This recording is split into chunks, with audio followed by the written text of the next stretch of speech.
Bienvenido a mi morada. Entre libremente por su propia voluntad y deje parte de la felicidad que trae. ¿El conde Drácula? Yo soy Drácula. Y le doy la bienvenida, señor Harker, a mi casa. Pase.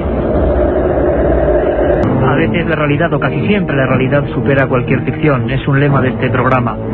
Bram Stoker, un humilde escritor, dicen sus biógrafos que acabó sus días de una forma un tanto misteriosa. Había escrito un libro que le dio fama, dinero, lo que nunca esperó del oficio de escribir. Era la historia transformada de un príncipe de Valaquia del siglo XV, el conde Vlad Draculea, lo que es lo mismo, Endacio, el hijo del diablo. Bram Stoker, Strigoyu. Strigoyu significa en rumano vampiro, el no muerto. Al viejo y desdichado Bram Stoker, el mito, de realidad, quién sabe, había terminado por devorarle. Cuentan todavía hoy en la vieja Rumanía que en 1456 pasó el cometa Halley, el célebre cometa Halley. Decían las viejas crónicas que era tan largo como la mitad del cielo y con dos colas, una que señalaba al este y la otra al oeste, esta última de color dorado y con aspecto de llama ondulante. El fenómeno, como es lógico, fue tomado como mal presagio, como símbolo de peste, de invasiones, y nadie se equivocaba. En 1456 llegaba al trono Vlad II Draculea, el conde Drácula.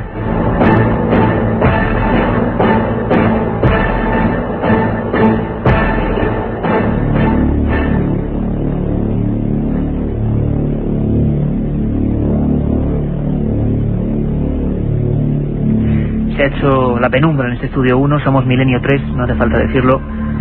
Y tenemos 2 horas por delante absolutamente apasionantes. Siempre lo digo, sinceramente, pero creo que hoy más que nunca, porque habéis sido vosotros, los oyentes, los que habéis elegido 4 biografías con misterio. Nos ha gustado tanto esta fórmula que es muy probable que de vez en cuando la programación, el fútbol, nuestros compañeros lo permitan, hoy por ejemplo no había liga de fútbol, hagamos eso, biografías, pero biografías de una forma distinta. Biografías sintiéndolas, viéndolas, viajando por ellas, con documentos, con testimonios, recuperando a veces el sonido de viejas películas. Hoy tenemos 4 personajes que, bueno, yo creo que mejor ir desgranándolos poco a poco, que sean un poquito de sorpresa. Lo hicisteis vosotros, a través de nuestra vía de contacto directa, el 7640. Hicimos ayer un recuento y nos quedamos sorprendidos. Los 4 que vienen hoy aquí al estudio 1, los 4 que se reencarnan, entre comillas, en el estudio 1, son bastante siniestros. Y aquí estamos, como siempre, este grupo de amigos dispuestos a vivir el misterio. Katia Rocha, Carlos Barroso, Carmen Porter. Buenas noches. Buenas noches, Iker. Iba a decir buenas madrugadas, pero no. No, ya estamos acostumbrados al horario de los viernes de 1:30 a 3 de la madrugada. Que es bueno repetirlo porque mucha gente todavía no sabe. Los domingos también nos vemos aquí, como siempre, a las 3 de la mañana.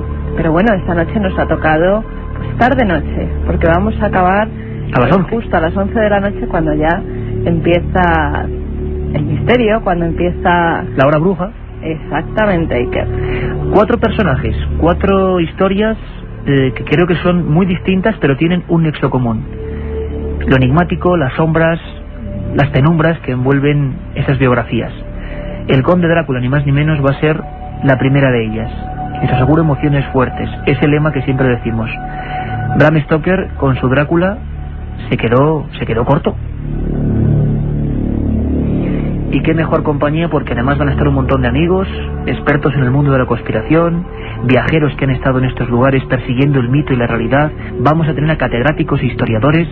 Yo creo que va a ser un viaje absolutamente distinto. Y encima, con Juan Carlos Ingelmo y don Antonio Bravo en la nave del misterio. Mejor compañía, imposible. Un viaje en busca del misterio. Milenio 3, en la SER.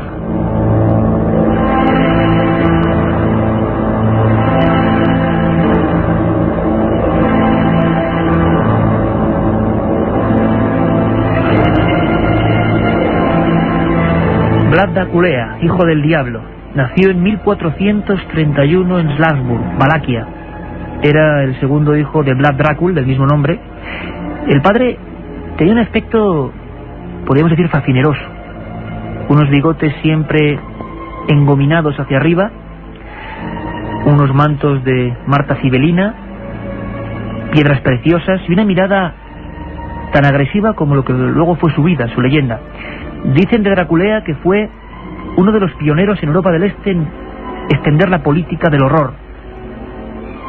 Su padre y su hermano fueron asesinados por los húngaros. Hay una historia, como siempre, cuando uno es niño, que marca la vida de este personaje que hoy es mito, que es realidad, que es para muchos miedos y terrores todavía hoy en esa vieja Rumanía.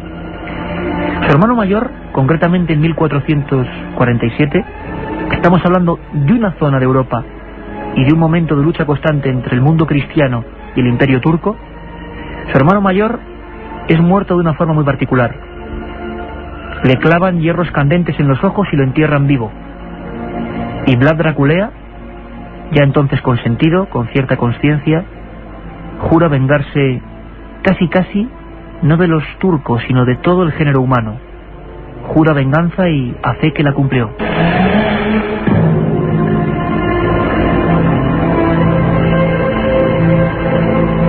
Llegó al poder y lo abandonó varias veces. Fue secuestrado, encarcelado, le mandaron sicarios y asesinos y nunca pudieron acabar con él. Era una especie de Rasputín, otro de esos personajes que seguro que viene algún día por aquí. Parecía inmortal. ¿De dónde viene su fama? ¿Por qué se relaciona Drácula con el chupasangres que nos contaba Bram Stoker? Vamos a descubrirlo hoy. Vamos a descubrirlo además, como siempre, con vuestra ayuda. Tenemos esa vía de contacto, Carmen, y decir que a partir de ya pueden empezar a hacer preguntas sobre este y los próximos personajes. Vamos a decir el siguiente nada más. Después de Drácula nos va a visitar otro ilustre, otro enigma, Jack el Destripador. Tenemos esa vía de contacto que repetimos porque no es nuestra audiencia habitual hoy, Carmen, este sábado de 9 a 11, cuéntanos. Pues sí, para mandarnos sus preguntas, sus cuestiones sobre los personajes que vamos a tratar, tienen que coger su teléfono móvil y marcar el 7640, palabra clave milenio, espacio y el texto que los oyentes quieran. 7640, palabra clave milenio, espacio y el texto que los oyentes quieran. Preguntas sobre estos personajes, sobre otros que tenéis que seguir proponiendo, cuáles merecen la pena realmente para dedicarles programas especiales, y además, por supuesto, preguntas a los invitados que van a ir pasando durante estas 2 horas por el estudio 1 de la cadena SER. Tenemos 3 amigos importantes, 3 libros importantes y, por supuesto, como siempre, al final, tanto Katia Rocha como Carmen Porter darán los ganadores de 3 obras, creo que esenciales para comprender este tipo de personajes. Una de ellas, Editorial Planeta, César Vidal, Nuevos enigmas históricos al descubierto. César Vidal, que estará dentro de unos minutos con nosotros. Como no, un buen amigo, un compañero de este programa, Santiago Camacho, el rey de la conspiración, el que cada madrugada de domingo extrae tantos temas que no nos contaron bien. 20 grandes conspiraciones de la historia, un libro que además está arrasando en España y en Argentina, editorial La Esfera de los Libros. Y también además, por si era poco, al final del programa, en la última recta, hablaremos del enigma nazi, con José Lesta, el secreto esotérico del Tercer Reich. Y creo que ya vais imaginando cuáles van a ser los personajes. Enigma nazi, 20 grandes conspiraciones de la historia y nuevos enigmas históricos al descubierto. A partir de ya, por supuesto, al final del programa el sorteo y estos 3 libros, porque aquí siempre fomentamos la lectura, la investigación y, cómo no, la búsqueda. Un viaje en busca del misterio. Milenio 3, en la SER.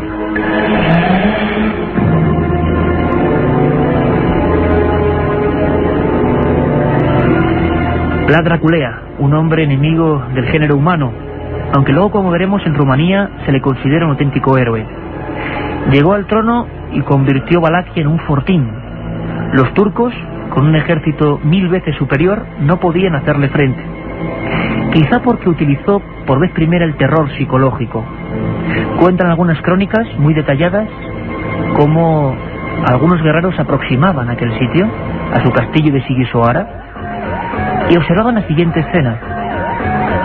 Empalados, hombres, mujeres y niños, atravesados por grandes estacas a diferentes alturas, muchos de ellos todavía agonizantes, y sobre todo algo que recogen las crónicas y que ninguno de aquellos historiadores pudo olvidar: un fúnebre olor de muerte.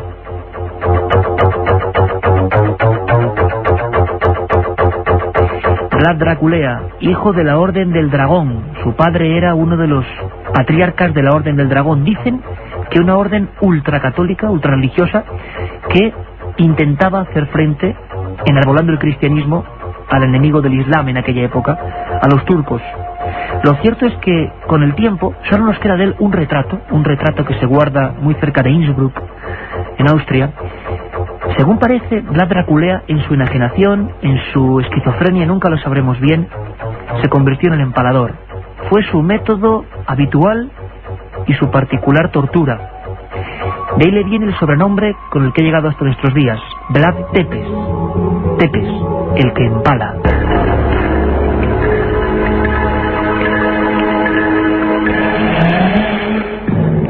Fue uno de los primeros asesinos mediáticos de la historia, y lo fue porque la imprenta que nacía en aquella época, la imprenta de Nuremberg, emitía los primeros papeles, los primeros legajos donde aparecía su efigie. Y estoy seguro que ahora mismo, si hacemos todos un esfuerzo, intentamos visualizar, vamos a ver ahora mismo, estemos donde estemos, una imagen. Es una imagen en blanco y negro. Es uno de los grabados más viejos de la historia a nivel de imprenta. Aparece un conde, ese lacio bigote hacia arriba, está desayunando. Hay unos cuencos en su mesa y un invitado que se espanta de la escena. Alrededor de él, cientos de personas abiertas en canal, ensartados en estacas. De fondo, los Cárpatos, una imagen que le dio fama. Así empezó, digámoslo así, el horror mediático de Vlad Tepes. En apenas 2 o 3 años, haciendo estas acciones, nadie osaba meterse en sus territorios. Incluso pedía derechos de paso. Se convirtió, como decían en la época, en un auténtico demonio humano.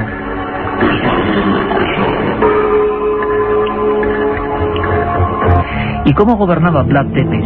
¿Cómo era el día a día en su región? ¿Por qué era tan terrible? Nos han llegado anécdotas que recogen, entre otros, nuestros amigos que iban a estar aquí con estos libros, y que recogen la historia. Algunas son auténticamente increíbles, pero demostradas. Por ejemplo, era un hombre que odiaba a todo lo que no fuese productivo en la sociedad. Hacia 1457 hace una gran fiesta. Una fiesta en su castillo de Sigishoara. Todavía está ahí. Y esta noche lo vamos a visitar. En esa gran fiesta invitó a todos los mendigos, tullidos, perigüeños. Los invitó a todos y les dio grandes manjares, copas de buen vino. Hizo que pisaran alfombras que jamás sus ojos habían visto. Y en un momento dado, el propio príncipe Vlad bajó las escaleras de su fortificación. Bajó y dijo lo siguiente: qué gusto da vivir así, ¿verdad? Obviamente todos le respondieron que sí. Vlad Tepes, el empalador, dijo: yo puedo hacer que esto sea vuestro modo de vida, o más bien, que ya no tengáis ninguna preocupación más, que este valle de lágrimas quede muy lejano. Todos aplaudieron a rabiar. Acto seguido, tapiaron las puertas de Sigishoara y prendieron fuego. Dicen que murieron 3.600 personas. Y parece que es rotundamente cierto que desayunaba viendo agonizar a sus enemigos. A veces bosques humanos, personas que se retorcían. El método de empalamiento era terrible. Y perseguía sobre todo el adulterio. Era un hombre ultracristiano que no permitía que la mujer fuese adúltera.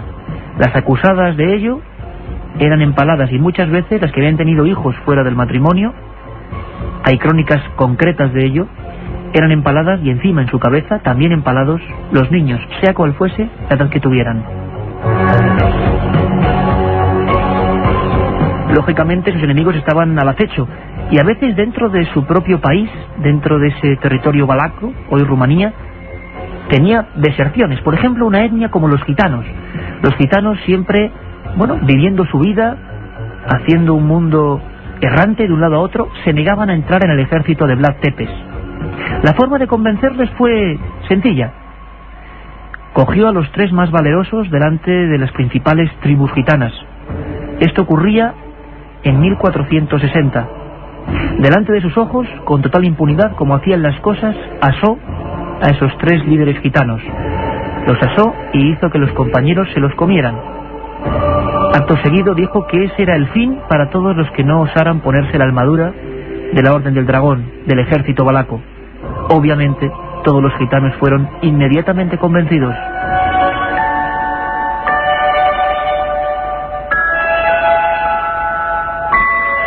Su reinado del terror duró 7 largos años, y dicen los números y los datos y las cifras que 100.000 muertos después de aquella llegada del cometa Halley.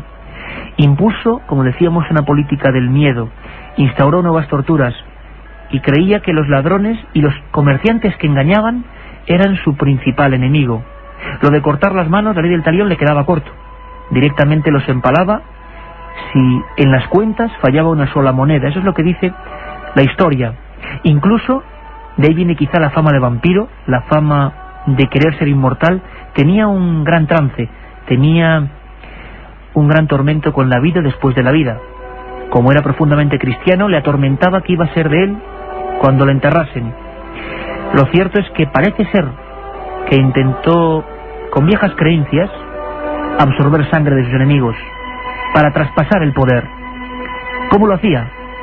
Cuando capturaba a algún general, a algún importante personaje de la contra, lo empalaba y la sangre que iba cayendo se la recogían en cazos y le iba ingiriendo como un líquido de fuerza, como un elixir que, dándole la razón, le hacía casi invencible.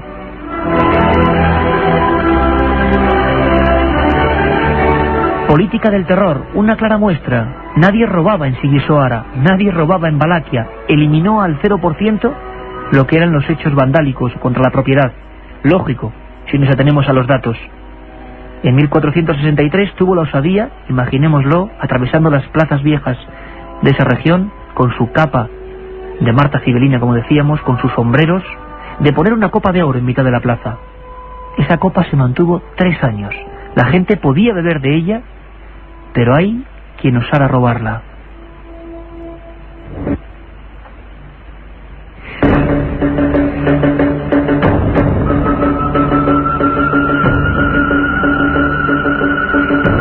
Había que tener mucho valor, evidentemente, para robar aquella reliquia. Nos hemos quedado con todo tipo de datos y hemos preguntado a amigos que han estado allí. Amigos como el escritor Fernando Martínez Laínez, autor de Tras los pasos de Drácula. Sus investigaciones iban encaminadas a descubrir por qué, por ejemplo, Ceausescu consideró héroe nacional a Drácula y por qué muchos rumanos, a pesar de ese talante cruento que nos dice la historia, consideran a Drácula un auténtico ídolo. Y muchos dicen, en tiempos de mafias, en tiempos de delincuencia, que vuelva Drácula. Ha habido una auténtica campaña a ese respecto. Fernando Martínez Laínez nos hacía incisión en una cosa muy importante.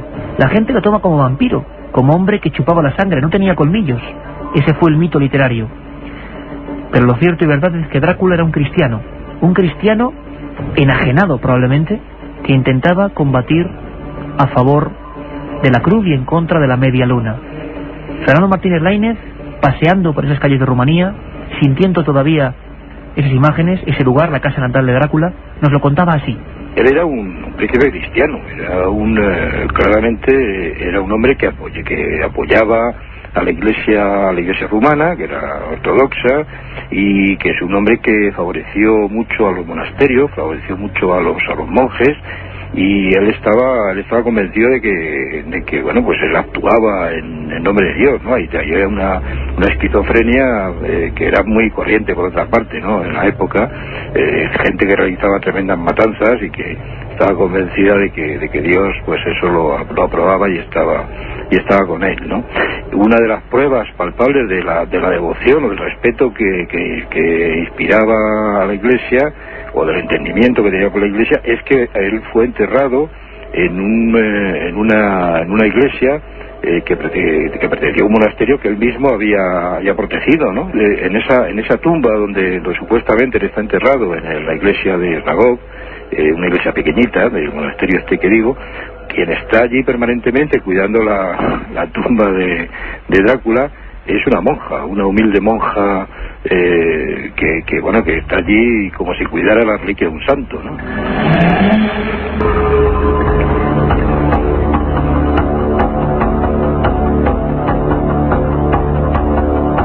Una tumba en Sigisoara. Las investigaciones, historiadoras como Miranda Twice, dicen que en 1931 se excavó en esa tumba y que era cierta la leyenda, que allí no estaba realmente Vlad Draculea. También existe la misma leyenda o realidad, no lo sabemos, sobre su propio padre. Nunca se encontró su cuerpo. Una traición de su propio ejército, y una acción rápida de los turcos hizo que cortaran la cabeza a Drácula.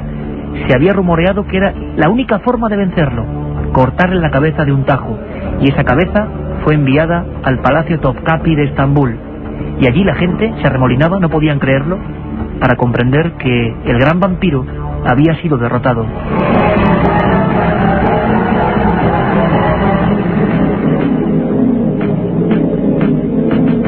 Sin embargo, ¿está Drácula enterrado ahí? ¿Lo estuvo su padre en otra fortificación? ¿O realmente el no hallazgo de ninguna prueba al respecto es lo que generó la leyenda del vampiro, en lo que se basó Bram Stoker para luego generar un hombre inmortal, un hombre tirano e inmortal? Lo cierto y verdad es que a día de hoy, ¿qué ha sido de él? ¿Cómo vive el pueblo rumano el mito? ¿Qué piensan los rumanos de hoy de ese héroe o villano, Vlad Draculea, el hijo del diablo, Vlad Tepes? Nos lo cuenta Fernando Martínez Lainez, y la verdad es que es muy curioso. ¿Qué piensa hoy el pueblo rumano? Lo que es curioso, claro, es que esta especie de pervivencia del mito todavía se palpa a escala popular, digamos, ¿no? Incluso, por ejemplo, a los niños de las escuelas pues se les lleva a visitar el castillo de la Torre de Drácula en Tigoviste y el castillo de Drácula en Sixoara, y entonces todo esto pues va creando va alimentando, digamos, la leyenda heroica entre los rumanos. Y sobre todo es curioso, claro, hay una especie de sensación popular de que Drácula era muy cruel, pero también era muy justiciero, y todo eso ha ido creando un pozo de recuerdos así colectivos que lo identifican con la justicia, o sea, y que a pesar de la crueldad, pues creen que esa crueldad, de cierto modo, pues les libró de otros males, ¿no? Esto además en un país como Rumanía, que sobre todo hace unos años, pues desde el punto de vista social era un país pues quebrado, ¿no? Con unos problemas de delincuencia tremendos y unas mafias prácticamente incontroladas y todo eso, pues hace que mucha gente suspirara por esa especie de personaje draculiano.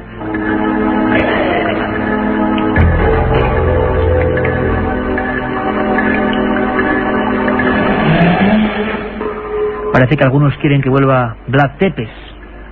La verdad es que ese Estrigoyu, no muerto, o vampiro que gritaba Bram Stoker no es único. Él acabó devorado por el personaje, por el mito. Pero también los que le han interpretado en el cine, muchos de ellos, los más grandes, acabaron igual. El húngaro Bela Lugosi, al que todos tenemos en mente, acabó creyéndose el conde Drácula. Encargó un ataúd y encargaba a su propia criada que le llevase telarañas frescas. Completamente enajenado, quizá al igual que Vlad Tepes. Bram Stoker, Bela Lugosi y muchos más fueron eliminados por la propia sombra muy larga del vampiro. Un viaje en busca del misterio.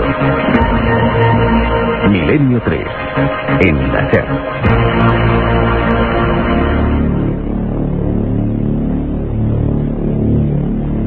Son la 1:30, que es un programa especial de Milenio 3 con los personajes que vosotros habéis solicitado, Carmen, al 7640. Incluso ya han llegado algunas preguntas, muchas sobre Drácula. La hora a las 9:30, Iker, que te has equivocado. La 1:30 es cuando hacemos de madrugada los viernes. Yo ya estaba pensando en Drácula. Además, nuevos amigos que nos escuchan hoy y nos preguntan nuestro horario. Nuestro horario es los viernes de 1:30 a 3 y, como siempre, también los domingos de 3 a 4 de la mañana. Están llegando muchas preguntas a ese 7640, entre ellas una de Ana de Madrid que dice que Bathory era una gran consumidora de sangre humana para ser siempre joven y bella, que si tiene alguna conexión familiar con Vlad Tepes. Elizabeth Bathory, la condesa sangrienta, la Drácula femenina, bueno, pues la apuntamos para un próximo programa, porque su vida fue increíble. Pero no tenía nada que ver con Drácula, con Vlad Tepes. No, vínculos personales no, era la misma zona, era Hungría, pero es que mató, si no recuerdo mal, a 650 doncellas. Más o menos al final, dentro de unos 20 minutos, vendrá aquí Katia con un montón más de preguntas. 7640, Milenio. 7640, palabra clave Milenio, espacio y el texto que deseen las preguntas, tanto para nosotros como para los tenemos invitados. Que ahora vamos a presentar y bueno, y del tema que quieran, por supuesto, y lo que quieran, y planteando personajes, por favor.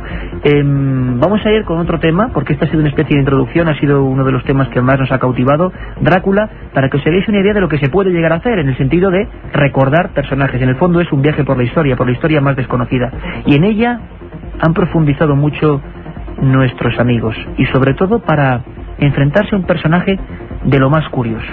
¿Cómo podíamos presentar a la siguiente entidad que va a venir hasta aquí y de la que nos van a hablar nuestros compañeros? A veces, como decimos, un trozo de película, una expresión, dice más que muchas palabras.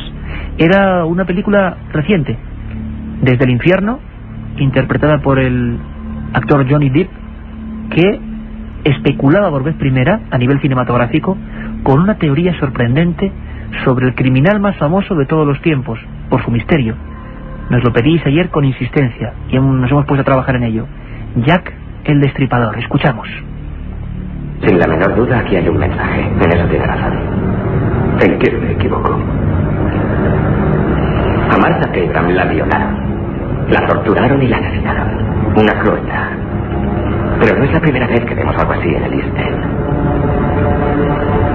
Esto es metódico. Es un acto irracional, pero meticuloso y deliberado. Este asesino es algo distinto. Quisiera saber lo antes posible qué se llevó. ¿Qué? ¿A qué se refiere? ¿No se ha dado cuenta? ¿De qué?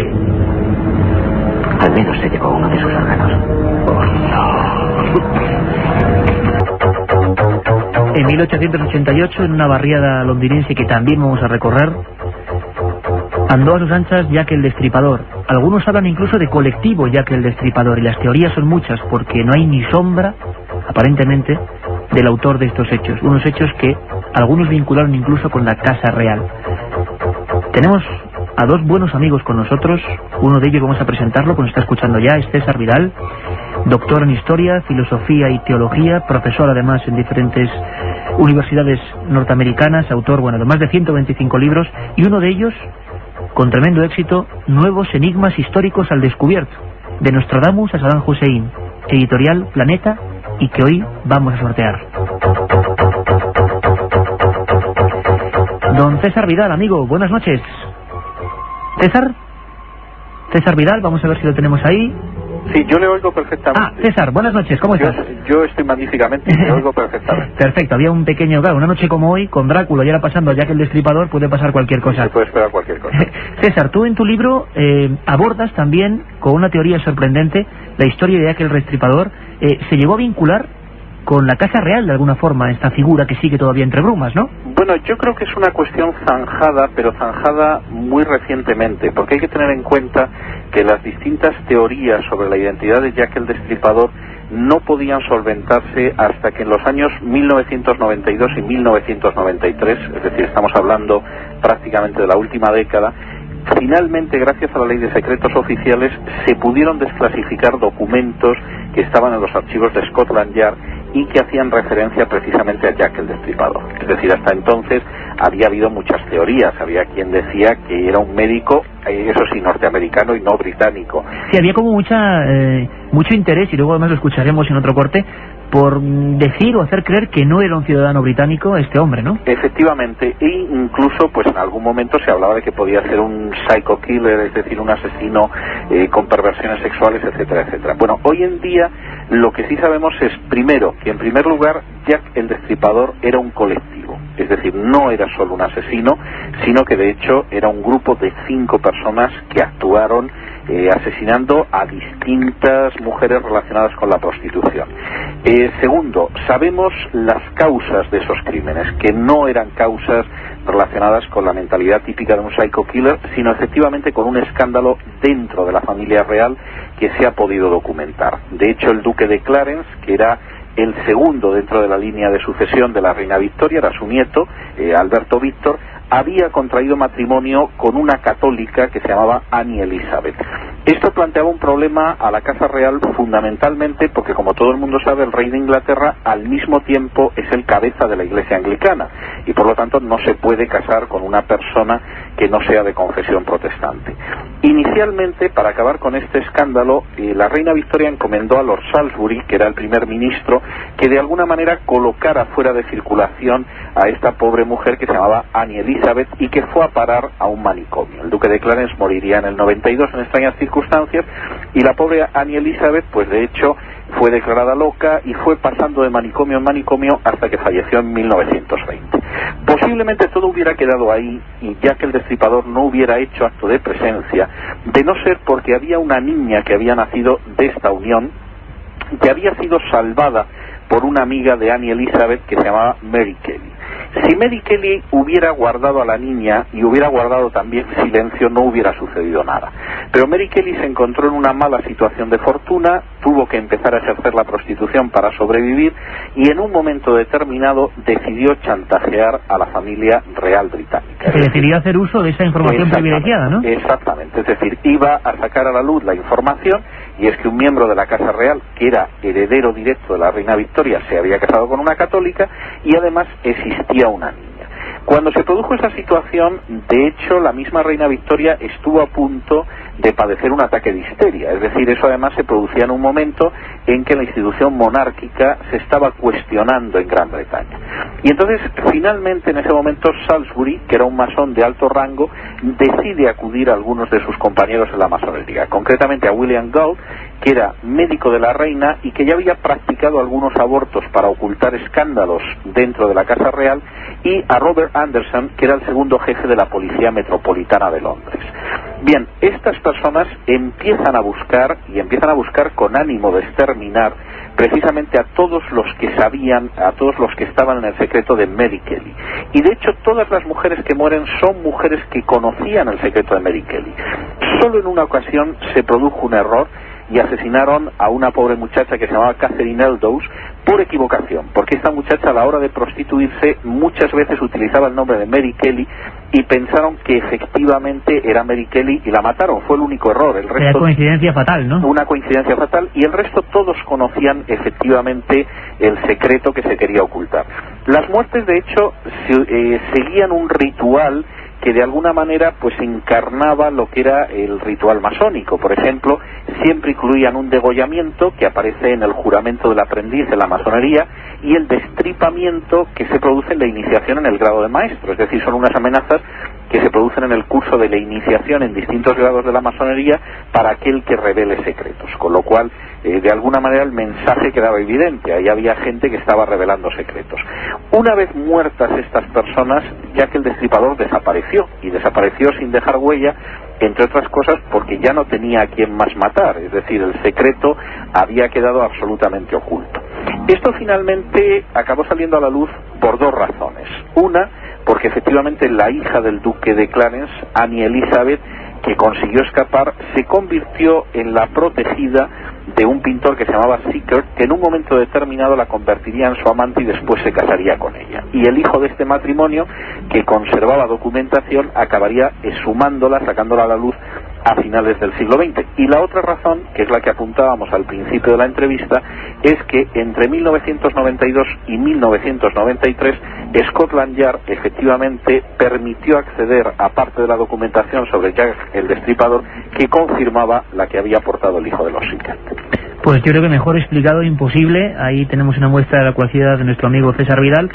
¿Cómo llega este enigma hasta hoy? ¿Cómo se ha mantenido en brumas absolutas? Y cómo ahora mismo, gracias a esa, digamos, introspección en algunos archivos, se han atado cabos. Y fijaros qué cosa más sorprendente. Estoy seguro que muchos ni siquiera lo imaginabais. Podríamos empezar a hablar de colectivo Jack el Destripador. Y no solo Jack el Destripador, como persona.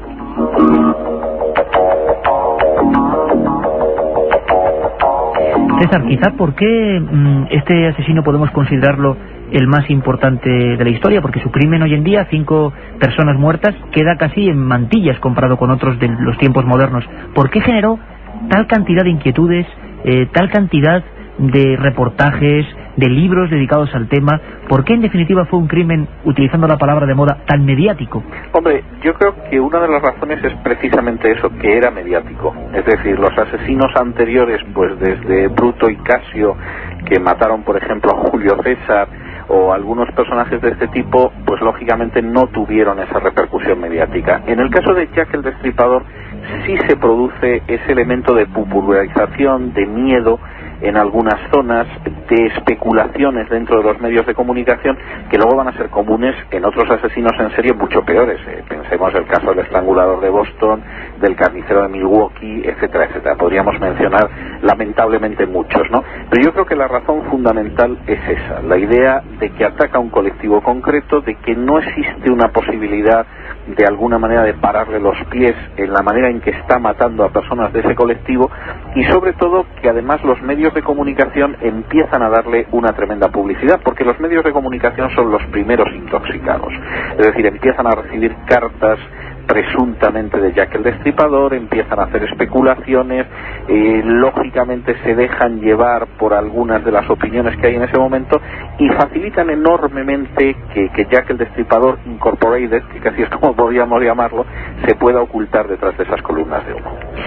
Don César Vidal, compañero, nuevos enigmas históricos al descubierto de Nostradamus a Saddam Hussein, Editorial Planeta. Uno tan solo de esos enigmas es quién fue Jack el Destripador. Vamos a seguir preguntándonoslo y vamos a seguir indagando, pero desde luego te mandamos un fuerte abrazo y sobre todo por la claridad y la precisión en que todos estemos pensando ya en una cosa todavía más misteriosa, un grupo de personas que mataban en busca de sellar las bocas, en busca de que se siguiese manteniendo un secreto. Muchas gracias, César. Un abrazo muy fuerte. Milenio 3, con Iker Jiménez, en la cadena SER.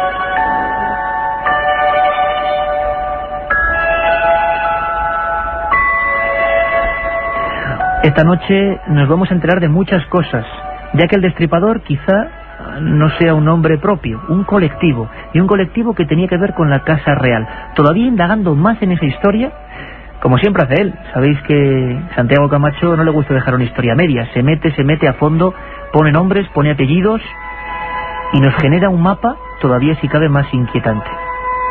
Santi, buenas noches. ¿Qué tal? Muy buenas noches. Autor, por supuesto, de ese libro, 20 grandes conspiraciones de la historia de la esfera, que por cierto, un pajarito me ha dicho que en Argentina, aquí fenomenal, pero es que en Argentina, tremendo, ¿no? La repercusión de ese libro. Ha sido sorprendente, ahora mismo lleva un par de meses sin caerse de la lista de los 10 más vendidos y bueno, que siga así mucho tiempo. Y nos alegramos mucho, de verdad. Sí, sobre todo además por que es un país al que le tengo especial cariño por muchas cosas.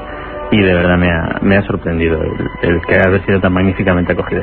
Tú dices, Santi, incluso mojándote a tope, das la biografía, das el perfil de un personaje misterioso que se llama el Dr. Bull, que nos anticipaba algo César Vidal, el médico de la reina que quería esconder un secreto.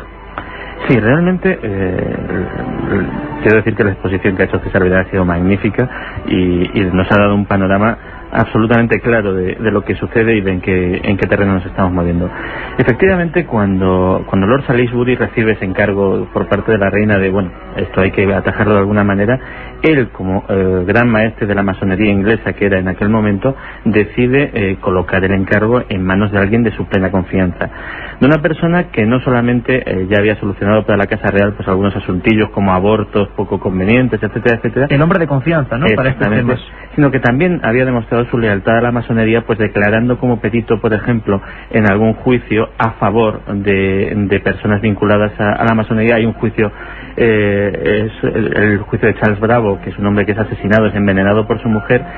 Esta mujer es hija de un conocido personaje de la masonería, y el doctor Wool falsea su testimonio como perito, dice que este hombre ha muerto por causas naturales, y de esta manera pues consigue salvar a esta señora, simplemente pues por su juramento de lealtad a la orden masónica, con lo cual es un hombre que ha demostrado claramente su lealtad tanto a la corona como a la masonería, lo que le hace perfecto para cumplir este encargo. Y además, según iremos descubriendo, esos crímenes fueron muy concretos, causaron un espanto sin precedentes, y parecía que no estaban hechos por un asesino común, sino que había cortes médicos, había desgarramientos y amputaciones realmente sorprendentes. Antes de saber cómo fueron los crímenes concretos, podemos viajar con la imaginación, viajar con la radio hasta ese barrio, hasta Whitechapel, el lugar que las novelas, incluso las películas, nos han brindado, y las fotografías, como un lugar mísero, donde las prostitutas hacían su trabajo y su faena en plena calle, donde los borrachos se caían por los suelos, apenas había iluminación, y en esos callejones envuelto de humos, de factorías, una siniestra congregación, un hombre Parece ser, según se dice, siempre se veía un coche, un carruaje de caballos negro, aparecía y mataba a prostitutas muy concretas. ¿Qué tenían en común? Seguramente ese secreto. Le hemos traído a nuestra compañera en Londres, Begoña Arce, que se pasee un poco por Whitechapel y nos comente tanto las últimas teorías como cómo es hoy ese barrio donde deambuló el asesino más célebre y más mediático de los últimos siglos. Jack el Destripador es hoy una atracción turística más de la capital británica. Un paseo organizado con guía por el barrio de Whitechapel permite recorrer los lugares donde el misterioso asesino degolló y descuartizó a sus víctimas en 1888. La zona es muy popular, muy animada y bastante más próspera que en la era victoriana. La mayoría de sus vecinos son inmigrantes procedentes de Asia y muchos de ellos no están al tanto de la leyenda del famoso asesino en serie. El caso conmocionó a los británicos de la época, pero el récord de Jack, el asesinato de 5 prostitutas, no resulta hoy especialmente impresionante. El hecho de que nunca se capturara al asesino, que nunca se conociera su identidad, ha contribuido a mantener la leyenda. En la lista de sospechosos hay, entre otros muchos, un miembro de la familia real británica, el médico de la reina Victoria, un abogado, un empresario de Liverpool y un pintor. En su último libro, la escritora Patricia Colwell, especialista en novelas de misterio, después de hacer comparaciones de ADN, afirmó que el asesino de Whitechapel fue el pintor Walter Richard Sittker. El artista conoció muy de cerca el caso y plasmó con sus pinceles los macabros descuartizamientos del destripador. La otra realidad. Milenio 3. En la cadena SER.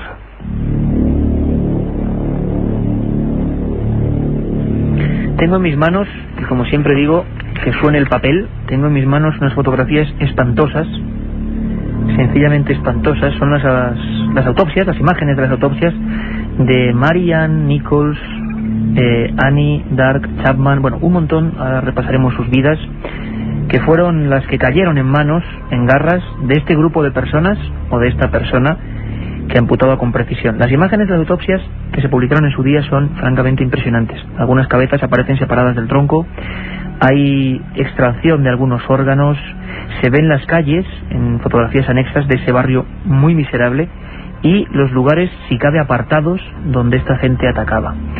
No sabemos si es más horrible el propio crimen o los trabajos de los forenses, bastante desaliñados de la época, porque las costuras y desde luego los arreglos de lo que era la autopsia le dan estas imágenes que tengo ahora delante de mis ojos aquí en el estudio 1, pues una pátina casi fantasmal, ¿no? Carmen, 5 personas, 5 prostitutas, 5 mujeres que guardaban un secreto, al parecer, que Santiago va a seguir ahora indagándonos en ello. ¿Quiénes eran? ¿Cómo encontraron la muerte? Hay una primera víctima, Iker, que luego pues se dijo que a lo mejor no tenía nada que ver con Jack el Destripador y había sido simplemente una casualidad que se encontrara la primera. Era Martha Turner, una prostituta alcohólica que ofreció sus servicios en el barrio de Whitechapel. Su cuerpo fue hallado la mañana del 8 de agosto de 1888. Había sido degollada y luego destripada. También se le cortaron los órganos sexuales con un afilado cuchillo. Unos días más tarde, el 31 de agosto, aparece el cuerpo de Mary Ann Nichols, de 42 años, más conocida como Polly entre sus clientes. La policía la encuentra con la tráquea, el esófago y la médula espinal cortados. Un informe forense indicaba que las heridas que presentaba la víctima habían sido hechas por una persona experta, tal vez alguien con conocimientos médicos.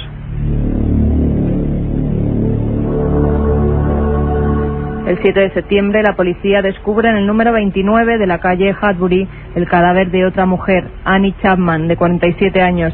Presentaba las mismas heridas que sus compañeras. Fue en ese momento cuando el pánico se apoderó de los visitantes y habitantes del barrio Whitechapel. Es curioso porque nadie hasta el momento había podido dar una descripción de ese asesino. Pero 20 días más tarde el propio criminal se dio a conocer mediante un comunicado que envía una agencia de prensa londinense en el que firmaba con el apodo de Jack the Ripper. El texto decía: odio a las prostitutas y seguiré destripándolas hasta que me canse. Iker cumplió la promesa. El 29 de octubre asesina a Elizabeth Stride y a Catherine Edowitz. Pocos días más tarde, Josh Luke, jefe de vigilancia de Whitechapel, recibía un paquete que contenía parte de un riñón de una de sus víctimas y una nota en la que aseguraba que la otra mitad se la había comido frita, como siempre la afirma Jack the Ripper.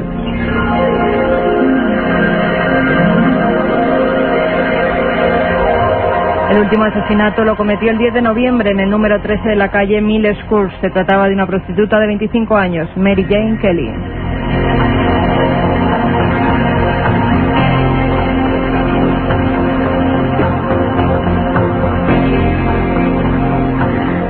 Fijaos, sin embargo, cuán larga es la sombra, igual que Drácula de Jack el Destripador, que Begoña Arce, los últimos documentos y teorías de Patricia Cornwell con ADN, dice que no era el Dr. Wool, que era ese pintor, Sickert. Es decir, a día de hoy creo que probado no hay nada, absolutamente nada, y es lo que hace que esta figura misteriosa sea, pues eso, la más enigmática de los últimos años.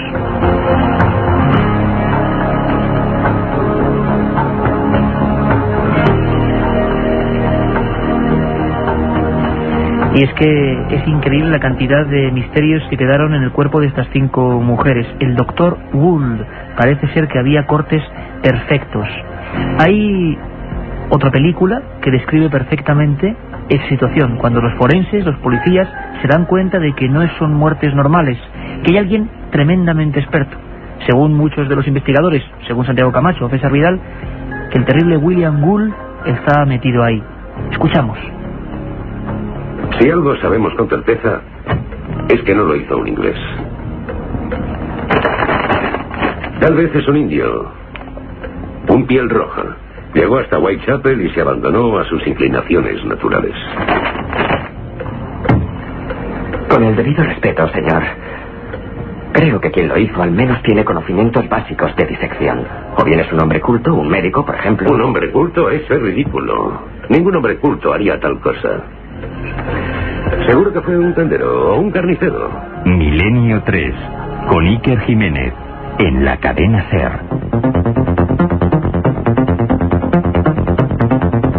Van a ser las 10:05 de la noche, una noche intensa. Vlad Draculea, su verdadera historia, Jack el Destripador. ¿Quiénes serán los siguientes invitados hoy casi en este estudio letal, ¿no? Porque están llegando unos personajes que vosotros habéis elegido y que podéis seguir eligiendo y por supuesto preguntando, por ejemplo ahora a Santiago Camacho sobre la historia de Jack el Destripador y muchas más que van a llegar a partir de ahora. 3 libros, ya lo sabéis, que daremos los ganadores al final del programa. El 7640, palabra milenio, espacio. Katia, te veo con cara de susto como es habitual. Pues sí, muchas madrugadas. Dices los invitados, mejor que no se pasen por el estudio. Bueno, por ejemplo, hablando de las teorías de Patricia Cornwell, nos preguntan que qué opinamos de las teorías de que Jack el Destripador es el impresionista Walter Sickert. Bueno. Santi. Pues uniéndome a lo que decía César Vidal, este hombre era un pintor que tiene cierta relación. Sí, tiene mucha relación con esta historia. De hecho, es el que hace de Cicerone al príncipe Albert Víctor por los barrios más bajos de Londres, el que le presenta a esta chica católica con la que acaba casándose, es testigo de esta boda secreta y es el que acaba casándose con la hija del fruto de este matrimonio. A la madre, para la gente igual no sabe, la madre la vuelven loca prácticamente y la encierran en psiquiátricos, ¿no? Y desaparece de esta forma para la se le practica una lobotomía para asegurar de una manera brutal su silencio para siempre. Y bueno, pues lógicamente sí que tiene muchísima relación. Si participó en ese colectivo Jack el Destripador o no, no lo sé. Lo que sí podemos afirmar es que el estar tan unido a toda esta historia desde luego le da boletos más que suficientes como para acabar implicado y que Patricia Cornwell pues se haya empeñado en que realmente es él el responsable directo de estos crímenes. Una de las sospechosas. Incluso Iker dice de Patricia Cornwell que hay noticia de última hora además que tiene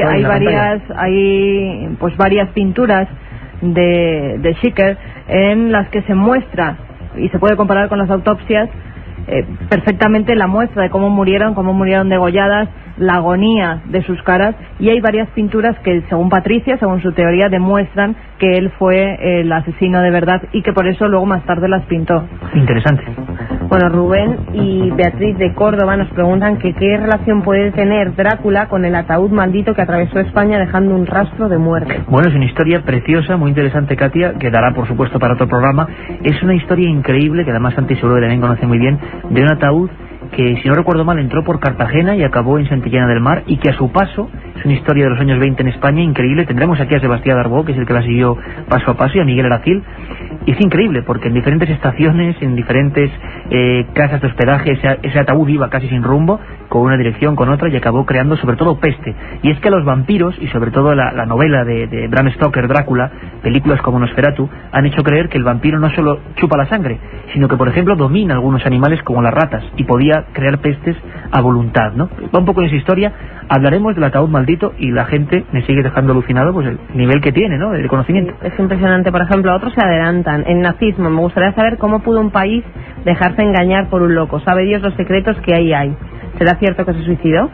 Pues yo creo que están ya adelantando. Como hemos dicho que vamos a hablar con José Leste y con el enigma nazi, yo creo que mucha gente está pensando que el esoterismo nazi, que, por ejemplo, bueno, ya desde luego vamos a desvelarlo, 7640, otro de los personajes en la siguiente hora va a ser Hitler. Y fijaos qué preguntas. ¿Persiguió Hitler el Santo Grial? ¿Hizo, por ejemplo, varias expediciones a Canarias, a otros puntos, en busca de esa reliquia o del Arca de la Alianza?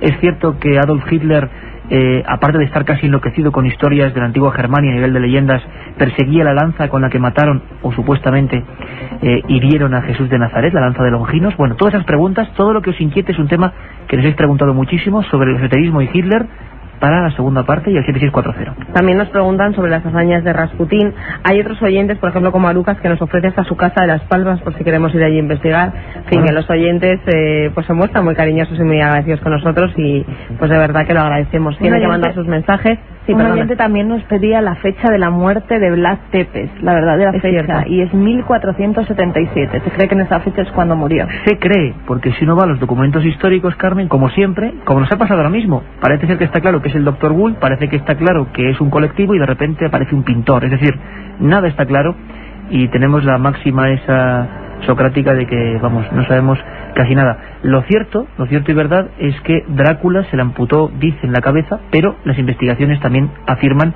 que dentro de lo que era el nicho, que dentro de lo que era la tumba, no hay absolutamente nada, igual que ocurrió con su padre. Bueno, Drácula, seguimos con Jack el Destripador, Hitler y muchas más cosas. Hay muchos oyentes desde los mensajes que nos preguntan cómo se pueden conseguir los programas y escucharlos, porque se lo han perdido ayer o cualquier otro día. En la web www.ikerjimenez.com, allí se pueden descargar los programas. Si tardan un poquito, pues tengan paciencia, porque es que a veces se colapsa. Pero en ikerjimenez.com, con permiso de la cadena SER, por supuesto, para tener esos programas. Nos queda, yo creo que una hora intensa. Va a haber otro personaje sorpresa, otro que casi es el líder, el que más habéis preguntado, y es curioso ver cómo a través de ese medio, de 7640, palabra, milenio y espacio, vosotros configuráis el programa. Biografías con misterio. Queremos hacer muchas más, y a ser posible de personajes no tan siniestros. En vuestras manos y en vuestros mensajes queda. Volvemos, os dejamos con los servicios informativos de la cadena SER, y estamos en apenas 5 minutos.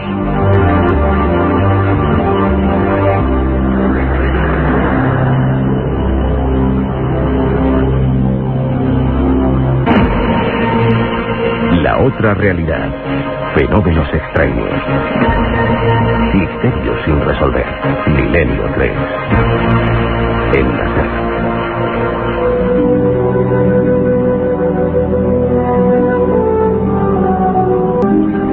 Katia Rocha, Carlos Barroso, Carmen Porter, vuestro amigo Iker Jiménez, y por supuesto Juan Carlos Ingelmo y Antonio Bravo en la nave del misterio. Parece que cada uno a su forma nos lo ha contado excelentemente. Se ponen de acuerdo en torno a quién está detrás de la máscara del asesino en serie, ese término tristemente tan célebre ahora mismo, más importante de la historia. Hoy ese barrio de Whitechapel ha cambiado la cara, pero el alma no. En el alma siguen estando esas muertes incomprensibles. Tengo aquí, como decíamos antes, las fotos de algunas autopsias, y tienen el dramatismo de esas fotos de autopsia, que tienen todas, ¿no? Y sobre todo cuanto más antiguas y más rudimentarias eran las técnicas.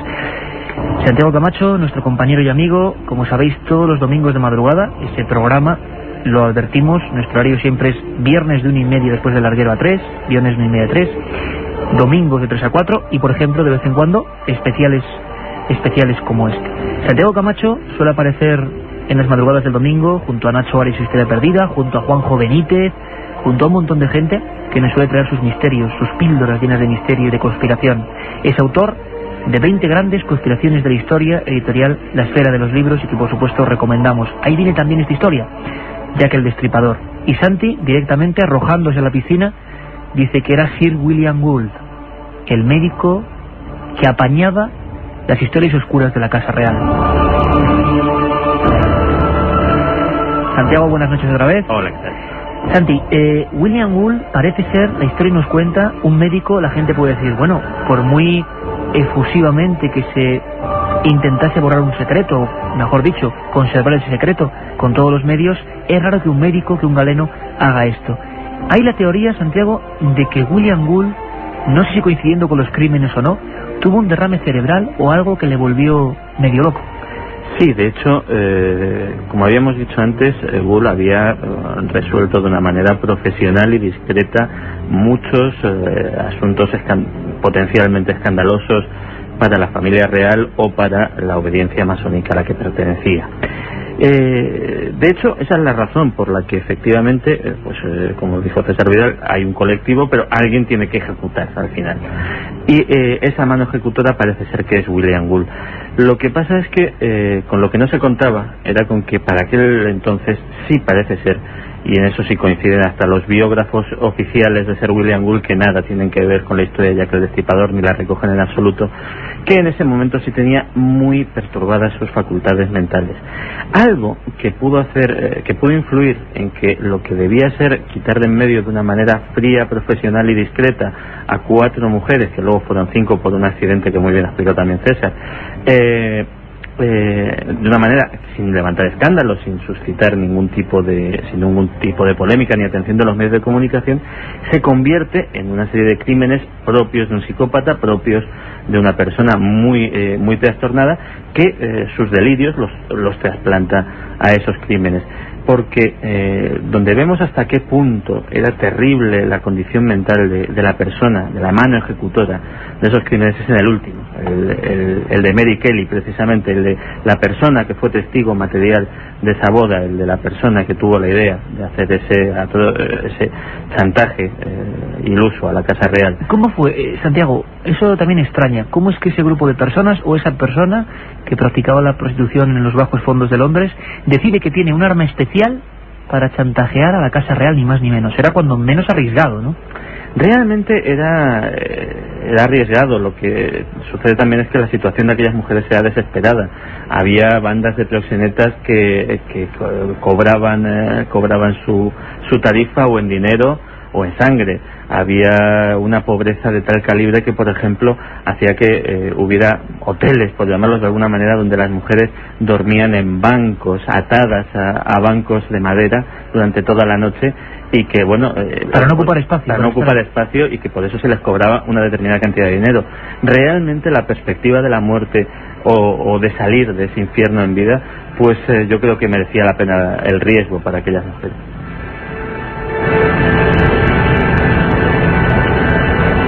Y hablamos luego, Santiago, del secreto.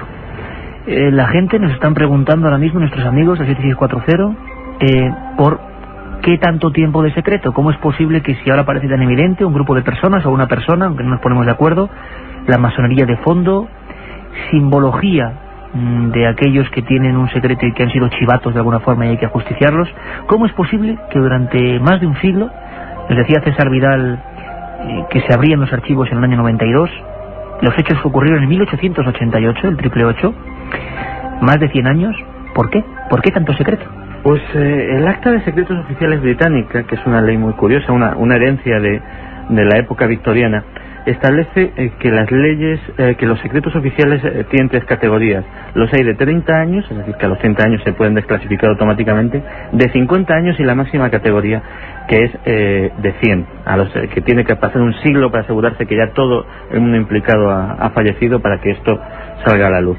Pues bien, todas las investigaciones de Scotland Yard recibieron ese carácter de máxima clasificación de 100 años de secreto, y por eso fue precisamente cuando en los años 80 por fin se pudo saber algo más y se pudo conocer de primera mano pues el contenido de aquellas investigaciones policiales, en las que tampoco se puso mucho esmero por localizar al presunto culpable.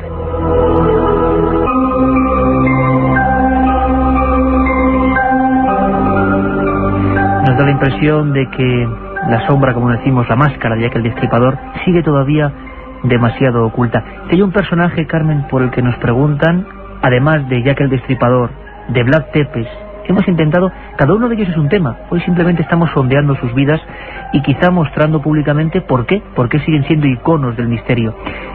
Por supuesto, Adolf Hitler y su locura con el esoterismo, pero hay otro personaje que puede ser el número 1 a nivel de votaciones. Ayer, durante toda la noche, la gente enviaba mensajes. ¿Quién es ese personaje, Carmen? Pues se trata nada más y nada menos que de Michel de Notre Dame, más conocido como Nostradamus. Un hombre que nació un 14 de diciembre de 1503 en una casa burguesa. Sus padres eran burgueses en Saint-Rémy de la Provence. Su familia era de origen judío, era el mayor de los varones y también, pues sobre todo se le conoce por sus profecías, por esas centurias que escribió. Las centurias de Nostradamus son 12, cada una de las cuales, tal y como su nombre indica, consta de 100 cuartetas de versos, excepto la séptima, que consta de 40, y son 42 la séptima, y la 11, que tiene 2, y la 12 compuesta por 11 cuartetas. Pues en esas cuartetas, en esas centurias, Nostradamus habla de muchísimas cosas que estaban por venir. Incluso, ayer hablábamos de papas, incluso se dice que un papa que estaba por llegar, pues Nostradamus ya le dijo, tú serás papa. Él no se lo creía y en un principio, y luego resultó que fue así. También, pues antes nos comentaban a través de los SMS si había dicho algo sobre cometas, sobre eclipses, y es cierto, Nostradamus también en una de esas cuartetas pues hizo referencia a eclipses y a rocas que caían del cielo.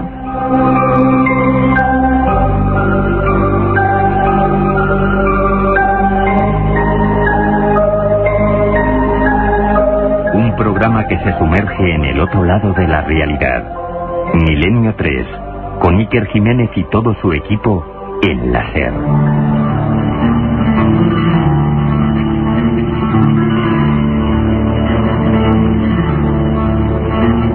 Y es que ¿quién no ha oído hablar de él? Una capa y un birrete con 4 puntas. Muchos dicen o piensan o aseguran incluso que era mostrando las dotes de astrólogo. Se equivocaban, porque realmente hacían alusión a su profesión médica. Michel de Notre Dame, Nostradamus, se ha convertido sin duda en el profeta más leído del mundo, en el de más relevancia, y cada vez que ocurre algo, cualquier tragedia, cualquier catástrofe, cualquier efeméride, siempre se recurre a él. Es curioso, no lo hemos hecho adrede, lo preguntabais vosotros, pero precisamente ahora se cumplen 500 años del nacimiento de Nostradamus.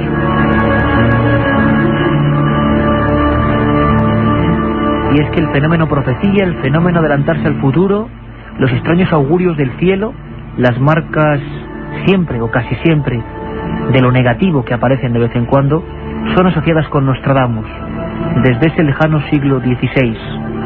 Muchas películas, muchas historias han revelado el interés de los hombres por las profecías. Una de ellas llevaba incluso ese nombre, la profecía. El recorte es de la revista Astrológica. Habla de un extraño fenómeno. Cometa se transforma en una estrella brillante como la de Belén hace 2000 años. Solo que esta fue en otra parte del mundo, el continente europeo, hace 5 años. El 6 de junio, para ser exactos. ¿Esa fecha le dice algo? Sí. Entonces esto le dirá más. Comunica un nacimiento de un periódico de Roma. También del 6 de junio, de hace 5 años, el día que nació su hijo. 6º mes, 6º día.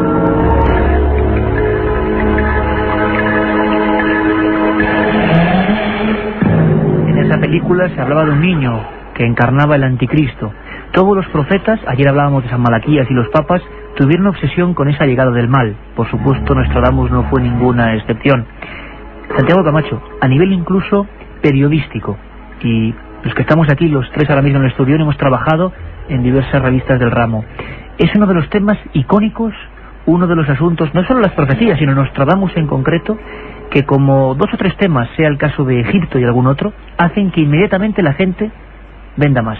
Yo creo que sería Egipto, Jesús de Nazaret y Nostradamus y las profecías hacen que inmediatamente la gente se vuelque. Un ejemplo, y ahora hablaremos de ello, Carmen, si te parece, preparando la documentación, septiembre del 2001, evidentemente, hay una imagen que a mí no se me olvidará jamás. Aquí enfrente, en la Casa del Libro de Gran Vía, el día siguiente, la balda de Nostradamus no tenía libros, todas las demás repletas, como siempre en esa librería. en Nostradamus todo se había agotado. Santiago, ese mito es real, a nivel incluso comercial, a nivel de interés de la gente, casi iconográfico, existe esa figura del hombre con barba, con bigote, con el birrete con las 4 puntas. ¿Qué tiene Nostradamus que no tienen otros personajes, otros profetas, por ejemplo? Yo creo que es la tremenda extensión que se ha dado a sus centurias, a sus profecías.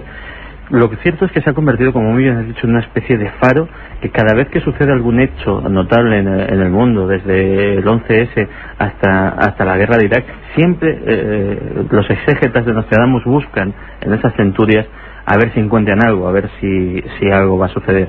Lo que sí te puedo decir en primicia es que posiblemente sea un tema de moda dentro de muy poco, porque parece ser que ha habido un descubrimiento bibliográfico de gran importancia, según el cual los libros que hemos estado manejando hasta la fecha de Nostradamus serían evidentemente copias de una fuente no del todo pura, y ha aparecido un manuscrito, mejor dicho, una impresión, pero mucho más antigua que la primera impresión que se conservaba hasta ahora, y que tiene sensibles diferencias con las que hasta ahora habíamos usado. O sea que a lo mejor el tema Nostradamus da muchas sorpresas. Eso ha hecho que el silencio yo creo que llega hasta las casas, y hasta seguro casas donde hay libros de Nostradamus, ¿no? Von Brunn, tanta gente que se hizo célebre y millonaria, también hay que decirlo, publicando las cuartetas de Nostradamus. Parece ser, y es noticia de última hora, que nos cuenta nuestro amigo Santiago Camacho, que hay una impresión anterior de la primera que se tenía en cuenta para traducir estos elementos que por otro lado siempre eran bastante crípticos, ¿no? La gente coincidía en que, claro, todo puede caber dentro de una profecía de Nostradamus. 7640, palabra milenio, espacio, y yo sé que Nostradamus os interesa, preguntas sobre Nostradamus, si te parece, Santiago, enseguida las debatimos aquí. Carmen, tú personalmente tuviste una pequeña aventura, entre comillas, que no se entienda mal, con Nostradamus al día siguiente de las Torres Gemelas, ¿no? Pues sí, que la verdad es que sí, porque yo creo que todo el mundo en esos días estaba pegado a los medios de comunicación y, cómo no, a Internet. Desde allí nos llegaban las noticias más frescas desde Nueva York sobre lo que estaba ocurriendo, y había varias profecías que empezaron a circular por la red. Profecías que yo, pues la verdad, todas las centurias de Nostradamus no me las he leído, pero no me sonaban que fueran suyas. Uno lee, y poniendo un poco de humor, las centurias enteras de Nostradamus y acaba enfermo.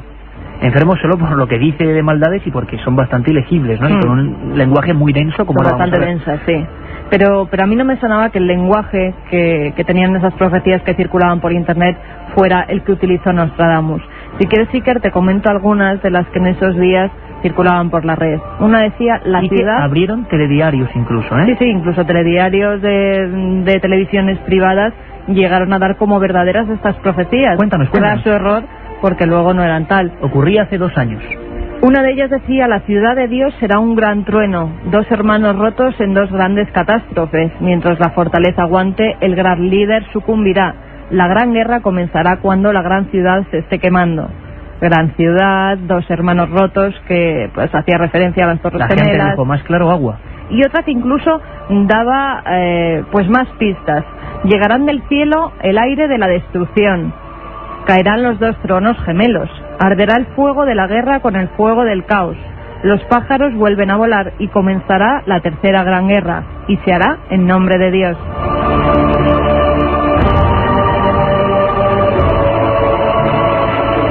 Y parece ser, Carmen, que yo recuerdo perfectamente que estabas enfebrecida al ordenador buscando y comparando con los primeros libros de Nostradamus, que vamos a ver, ahora a ver si estaban equivocados, Santiago.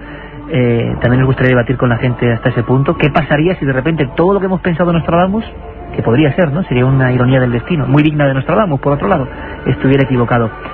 Quiere decirse, Carmen, que Internet estaba dando, o más que Internet, algunos internautas estaban dando conscientemente información que no se ajustaba a lo que escribió Nostradamus en el siglo XVI. Efectivamente, y que le estaban dando información de unas predicciones que sí es verdad que se publicaron, pero fue por un chico que precisamente estaba haciendo una tesis para descartar lo que eran todas las profecías de Nostradamus, iba en contra de Nostradamus. Quería demostrar más o menos que todo era posible, ¿no? Efectivamente, y que si él daba una predicción, como por ejemplo las que he leído, pues a lo mejor algún día acertaría, y el caso es que acertó. Claro, esas profecías empezaron a pulular por Internet, y todo el mundo decía que las había escrito Nostradamus, nada más lejos de la realidad. Habían sido escritas por un chico que, si no recuerdo mal, era estadounidense y que pretendía acabar con la labor de Nostradamus y con la veracidad que tenían sus centurias en algunos temas. ¿Y cuáles eran las reales, Carmen? En ese aspecto, ¿sí que eligió algunas que se parecían o no?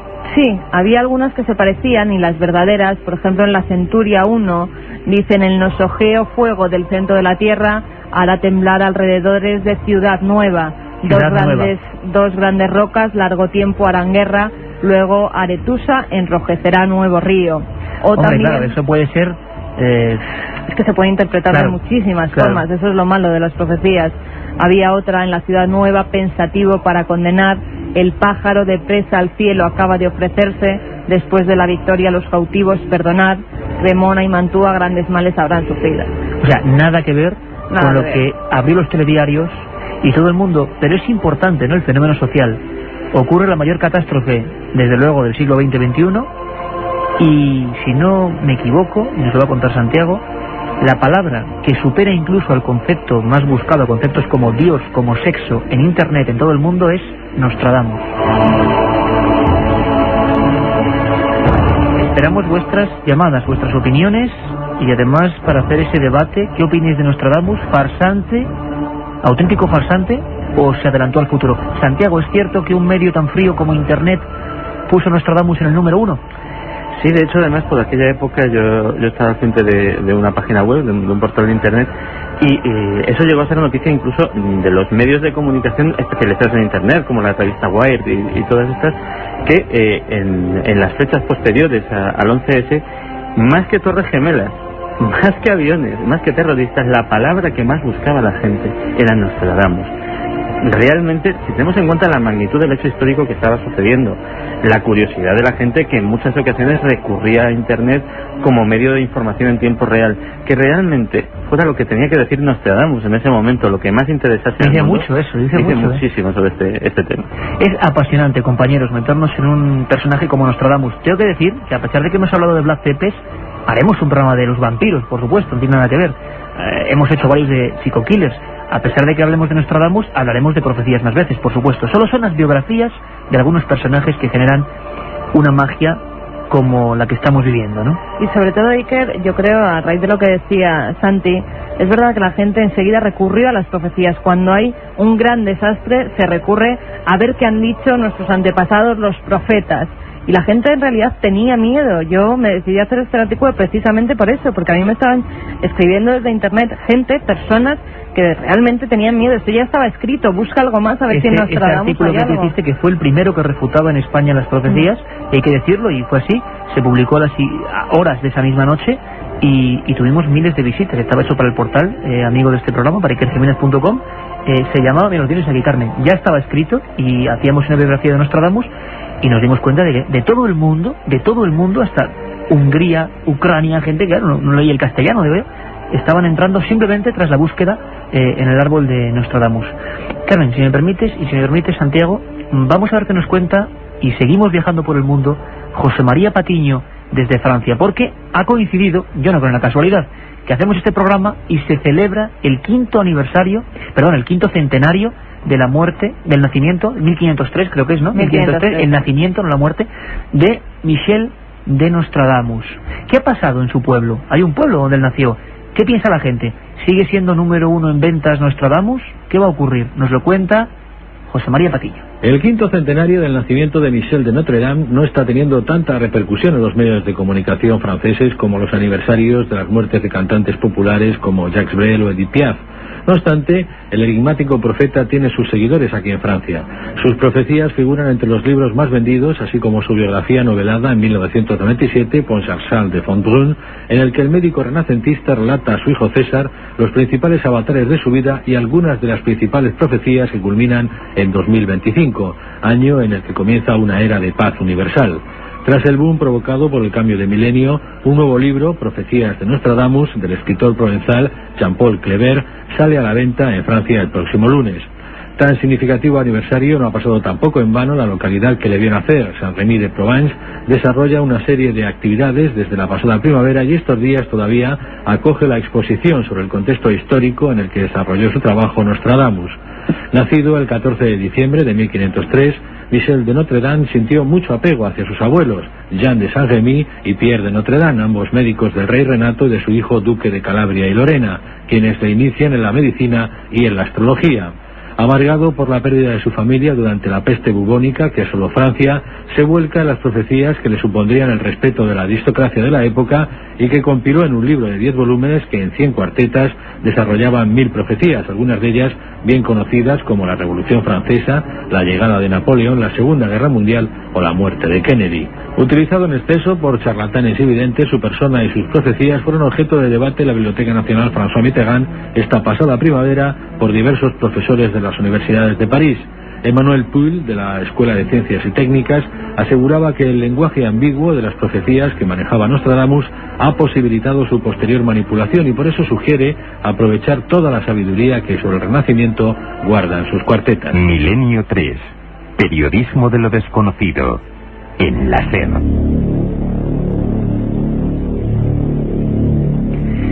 Nostradamus. Y es que cuando se dice este nombre lo hablábamos a nivel de prensa, de papel. También en internet, como hemos dicho también, se disparan todas las alarmas.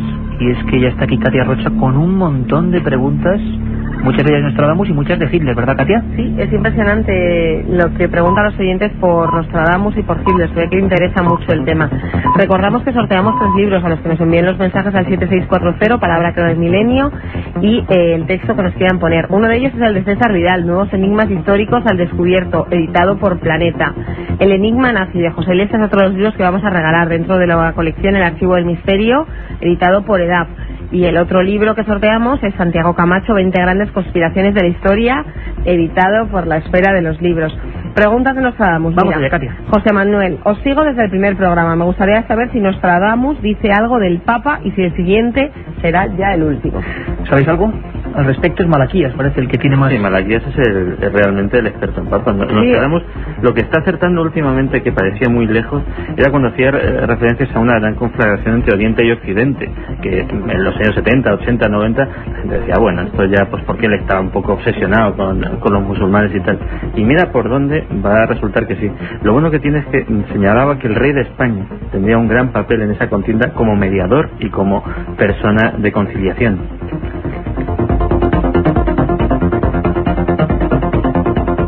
Y fíjate que hasta los mismos oyentes se contestan, porque hay uno que nos dice: Nostradamus dijo que cuando hubiera un papa negro se acabaría el mundo. Pues también tendremos que recurrir otra vez a las profecías de Nostradamus a ver si es cierto lo que nos dice este amigo.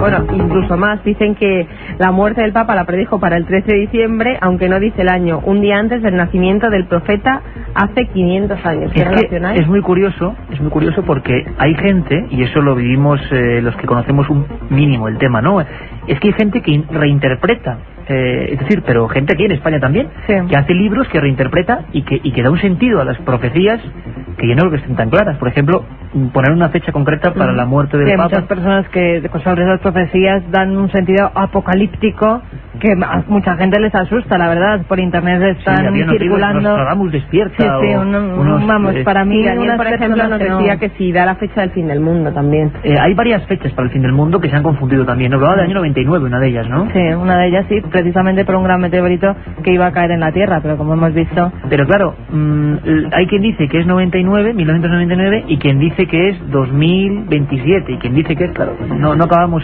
sabiéndolo exactamente. Vamos un poco con Hitler. Prefiero que se alargue un poco más y quiero tener nietos. Eso es, yo creo que Nostradamus no... Bueno, también nos preguntan si podemos decir algún libro que hablen sobre Nostradamus, una vez más, y sobre la búsqueda de Hitler de elementos esotéricos. Gracias, tenéis un magnífico programa. Bueno, sobre Hitler está claro el que sorteamos hoy, el enigma nazi de José Lesta, y sobre Nostradamus quizás las profecías de Nostradamus de la editorial EDAF, que también pues es una versión completa y bilingüe de esas profecías, tanto como las escribió Nostradamus como traducidas al español. Mira, incluso los juegos de ordenador. Hay un juego de PC basado en la relación de Hitler y el esoterismo. Se llama Castelvolfenstein. No sé si lo pronuncia muy bien, que no es alemán. Seguro. Solo es un juego, pero ¿os suena ese castillo? Pues yo ahora mismo no hay que preguntarle a José Lesta cuando esté en Radio Coruña, ¿verdad? O sea, juegos de ordenador que tienen que ver con Hitler y el esoterismo, y es que parece ser que esa unión es absoluta y total. Bueno, pues seguimos 7640, Katia, que sigan preguntando sobre Hitler, y por favor no se olvidéis de una cosa, dentro de no mucho haremos otro programa con biografías, que nos digan sus personajes, ¿no? Gustan, claro. Te voy a decir yo una que sea bonita, hombre. Venga. Hasta luego.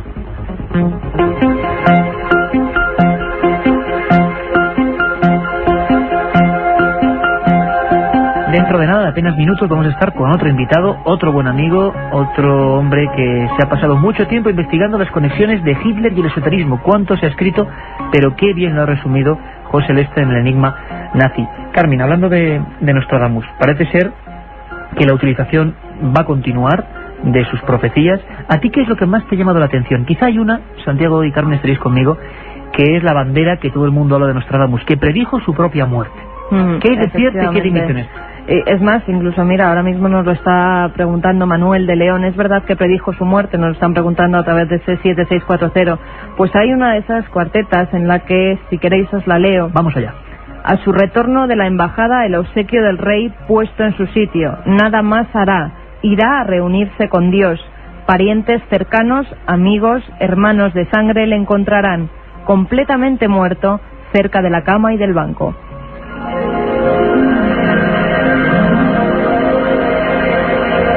Pues efectivamente, Iker, así se le encontró a Nostradamus en el año 1566. Cuando él muere se le encuentra de esta forma. Estaba entre su cama y un banco que había en el dormitorio, y era la manera que tenía, pues, aunque muchos autores han dicho que esto no es verdad. César Vidal es uno de ellos, y dice que no acertó, que este profeta, por no acertar ni su propia muerte, porque él dice que en la profecía que iba a morir en 1567, y justo esto se produce 17 meses antes de su muerte. Bueno, tampoco hay ahí, para ¿no? todo. Sí, lo que pasa que es curioso que diga cómo se le va a encontrar muerto, y realmente es como se le encuentra, en ese estado. Nostradamus, que sigue siendo un bestseller, decía en el libro de Von Brunn, en Francia vendió en un mes 700.000 ejemplares, y siempre se reedita, y siempre cuando hay una gran catástrofe, el inicio de una guerra, siempre la gente acude al asunto de Nostradamus. También hay gente que mantiene, como César Vidal, que simplemente fue un aprovechado de su tiempo, que coincidió en que se hizo amigo de reyes, consejero de gente muy importante. Pero claro, Santiago, habría que pensar también que un cualquiera que dice profecías o aciertan algo o no consigue esas influencias. Tendría que ir demostrando algo. ¿Tú qué opinas? Yo creo que realmente algo tenía que tener. Los poderosos siempre les ha gustado rodearse de sus augures, de sus adivinos particulares. De hecho, el personaje del que vamos a hablar dentro de un ratito, Hitler, tenía el suyo, tenía a Erich Hanussen, el mago de los guantes verdes, que también murió en el mago de los guantes verdes. El mago de los guantes verdes. Personaje que merecía programa aparte, porque de verdad es fascinante.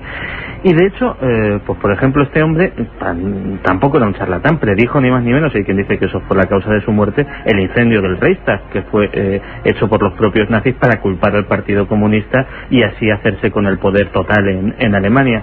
Yo creo que el que realmente dirige los destinos de una nación o tiene grandes responsabilidades, cuida mucho a quien pide consejo, y si realmente se rodea alguna vez de algún personaje de estos, es que algo tiene que tener detrás. Sí, el refrán de algo tiene el agua cuando la bendicen, ¿no? Nostradamus tendría algún misterio. ¿Tú qué opinas, además, Carmen? Estaba muy metido en lo que era la corte francesa de aquella época, no solo por sus predicciones, porque también hacía pues ungüentos, era muy de hacer hierbas, recetas médicas, como los curanderos de hoy en día, la botánica oculta. Siempre, la botánica que se utilizaba con las plantas, con la naturaleza, y muchos personajes de la nobleza francesa recurrían a él precisamente para eso, además de que para que les adivinara pues cómo iba a ser su vida futura, para que les tratara de algunas enfermedades con ese tipo de medicina natural. Michel de Nostradamus, nos lo decía nuestro corresponsal en Francia, José María Patiño, se han cumplido 500 años de su nacimiento. Algo tendrá este personaje para que 500 años después siga en las librerías,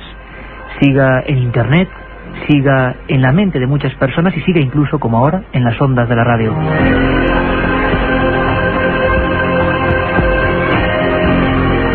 Y ahora, por supuesto, queremos que escuchéis una voz que últimamente hemos puesto varias veces y lo sentimos porque es bastante fuerte. Dicen que es la primera grabación, la primera, de la voz de Adolf Hitler dirigiéndose a una masa. Es una voz quebrada, es una voz que tiene una grabación muy antigua, muy vieja. Vamos a hablar en unos minutos, cuando conectemos con Radio Coruña, con nuestro buen amigo José Lesta, que ha hecho este trabajo excepcional, porque yo creo que es uno de los temas por los que más pregunta la gente, sin lugar a duda, y habría que preguntarse por qué esta fascinación con los nazis y el esoterismo. Se habla de la Arca de la Alianza, se habla de los platillos volantes construidos por ellos, se habla de la búsqueda de los reinos desconocidos de Agartha, se habla de mil y una cosas que tanto el enigma nazi como Santiago, en 20 grandes conspiraciones de la historia, han intentado tratar. Vamos a ver si con ellos, debatiendo con ellos, que nos cuenten la historia, podemos aprender, que es de lo que se trata, un poco más de esas partes oscuras de la historia, de esa historia perdida que diría Nacho Ares, y que a veces nos da la impresión que tiene las verdaderas claves. Esta es esa voz terrible, Adolf Hitler.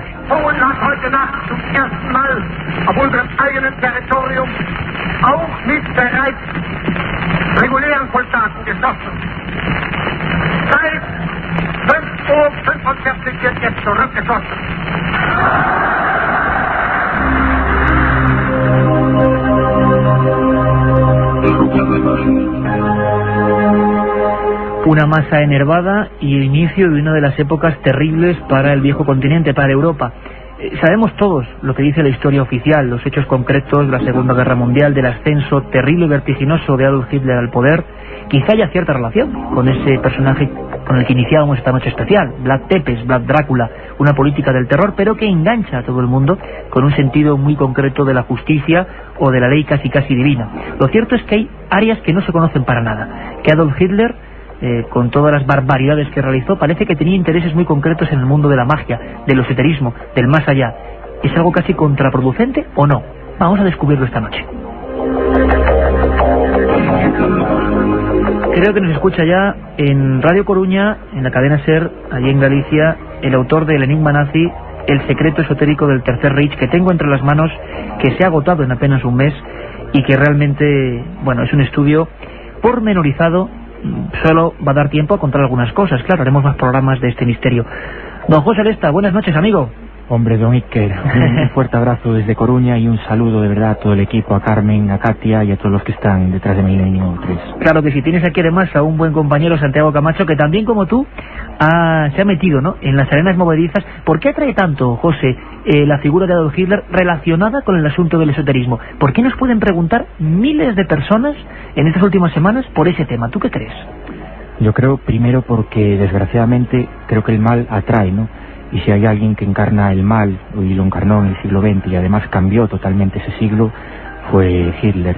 Y además, por otra cualidad, yo creo que en ningún momento de la historia, como en el ascenso del nazismo al poder, se dieron de la mano esoterismo y política. Creo que es uno de los momentos más evidentes donde el misterio y donde el esoterismo, la magia, la trascendencia, el más allá, se daba de bruces con la sociedad y con la política, algo nunca visto, ¿no?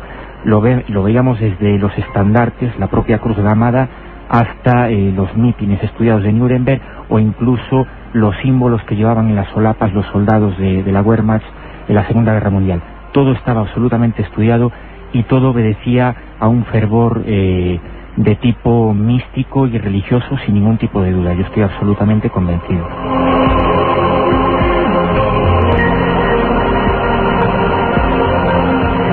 José, hablas incluso de los símbolos. En la portada de tu libro es un candado que muestra el secretismo que hay en toda esta historia, esa parte oculta de esta época, de este personaje. Está la Cruz Gamada. ¿Qué hay de esotérico? La gente, estoy seguro, que no lo sabe. ¿Qué hay de simbología misteriosa o ocultista, por ejemplo, en ese símbolo tan famoso del mal, ¿no?, que se asocia al mal? Sí, efectivamente. Quizás mal asociado, porque todo el mundo piensa en el movimiento nazi cuando hablamos de la Cruz Gamada, de la esvástica, pero es uno de los símbolos más poderosos, más potentes dentro de la magia y del esoterismo universal, y también de los más antiguos. Los podemos encontrar tanto en Sudamérica como en Centroamérica y sobre todo en la India. Hay aún tribus y castas hindúes que aún saludan al sol levantando el brazo todas las mañanas y dibujan en sus estandartes y en sus templos la famosa esvástica. Incluso una de las sectas budistas que hay ahora mismo en la India usan la esvástica, pero precisamente como símbolo benéfico, es decir, como culto al sol, como un símbolo solar, ¿no?, desde la antigüedad. Algo absolutamente opuesto al uso que le dio Hitler, ¿no?, que era totalmente, maléfico. De hecho, se suele comentar, aunque no está demostrado, que ellos dibujaban la svástica en un sentido contrario al que se dibuja habitualmente, ¿no?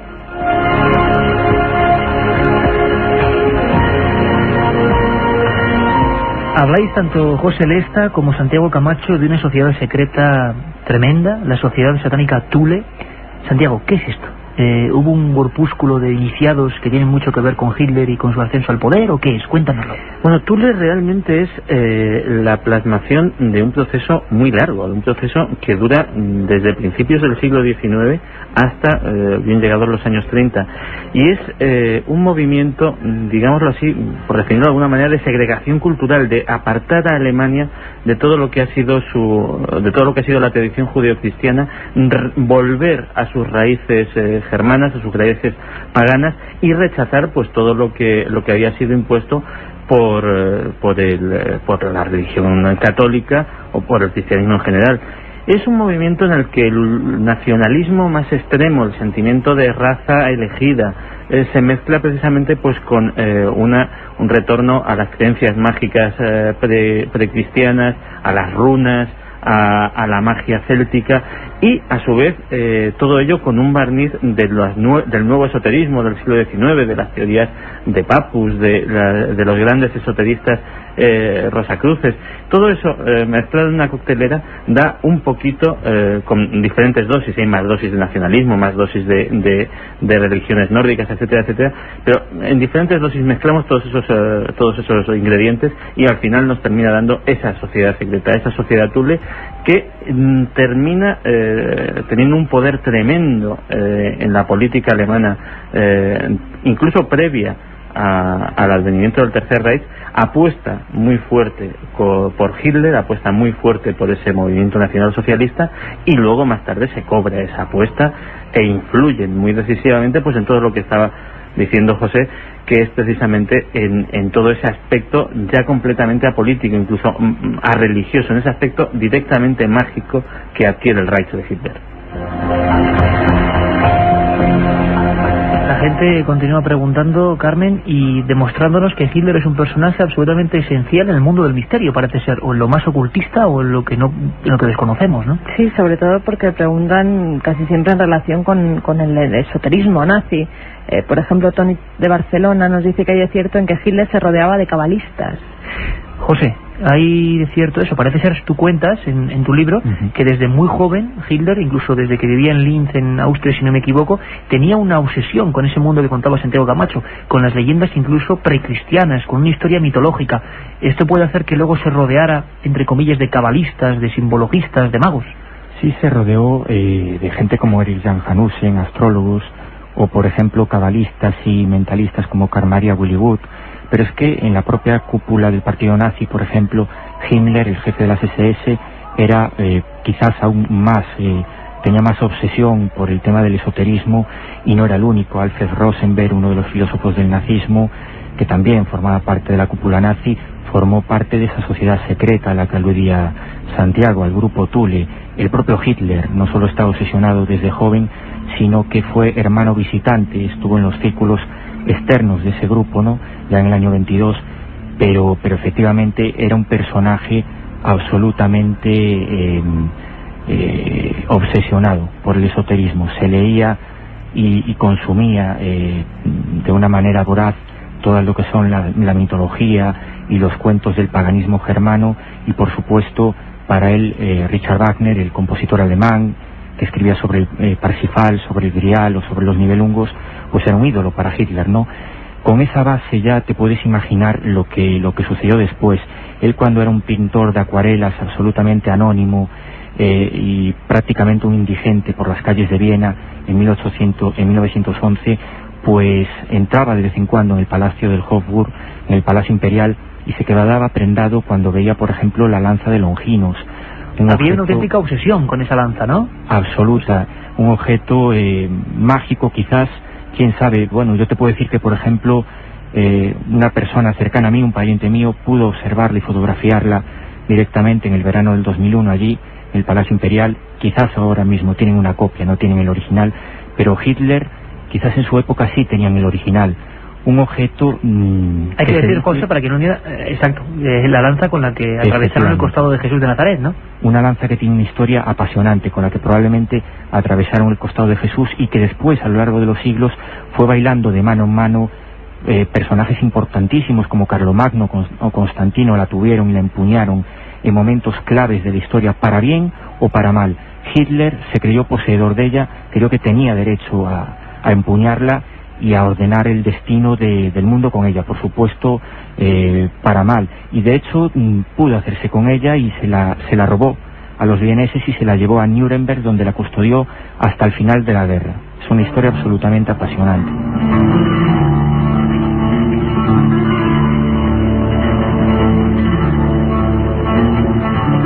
Apasionante de verdad, compañero, y espero que toda la gente lo esté sintiendo. Imaginamos esos hombres de la historia, algunos para bien y otros para mal, con la obsesión por esos objetos de poder, ¿no? ¿Por qué? ¿Por qué sería?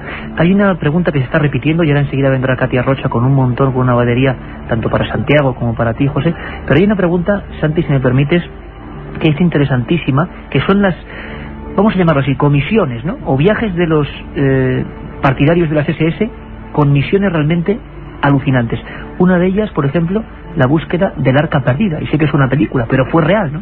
Sí, de hecho, cuando decía José, por ejemplo, que efectivamente una de las características de este momento histórico es que la política, lo mágico se mete en la política, no es que se meta en la política, es que se hace hasta un verdadero ministerio de la magia, la Aneherbe, que es una rama derivada de las SS, cuyo fin es precisamente dedicarse a todos los temas mágicos y esotéricos.